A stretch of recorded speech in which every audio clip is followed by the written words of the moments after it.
Ryan Garcia has got schizophrenia. Ryan Garcia is losing his mind. Canelo Alvarez is going back to PBC again.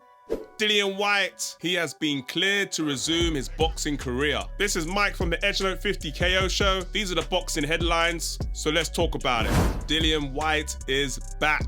He has been cleared to resume his boxing career after discovering that it was the contaminated supplement was the reason for the positive drug test, which forced the cancellation of the Anthony Joshua rematch last August. Dillion Whyte is pissed off that he missed out on a lot of money and he wasn't able to fight. But Dylan, you've got nobody to blame but yourself. This is not the first time that you have failed a drugs test because of dodgy supplements. Supplements are full of crap, as you never know what they put in those things in the first place. That's why I won't advise people to use them. So if you're a professional athlete, your job is to know everything that's inside your body, and you should know this from the last time you failed your drugs test. So you have to look in the mirror and ask yourself some serious questions. So now Dillion Whyte is back in boxing. Who do you want him to face next? Ryan Garcia and his relationship with drugs. I drink and I smoke weed, and so has the majority of this room. Specifically weed, the spliff. Ever since we had the Haymon Garcia press conferences in New York and LA,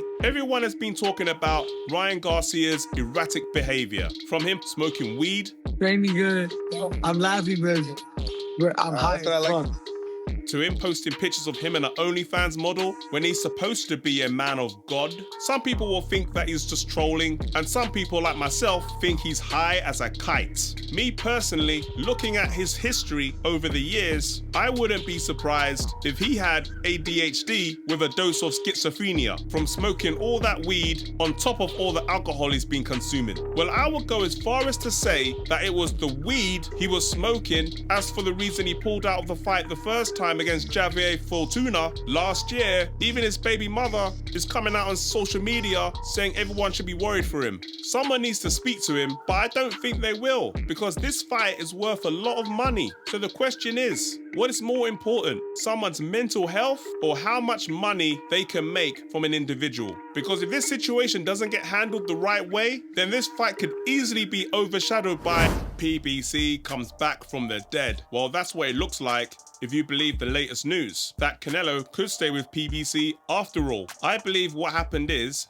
Al Haymon came to the realization that Canelo leaving the PBC could have a detrimental effect on his long-term plans. And as a result, he's had to backtrack and run back to Canelo with his tails between his legs. And it looks like it's going to be Jamie Munguia that's going to be Canelo's next opponent for Cinco de Mayo. And on top of that, with the recent news that David Benavidez is willing to take a 2% split, so Canelo can take the 98% just so he can have the chance to fight Canelo. Let me repeat, a 98 to 2% split in Canelo's favor that Benavidez is willing to take for that fight to happen. Boy, oh boy, what a week it's been for Al Haymon and PBC. Just when you think it's over, Anthony Joshua versus Francis Ngannou is happening this Friday on DAZN. You already know what I think is going to happen. Anthony Joshua is going to dismantle him. I cannot see it personally going past 5 rounds.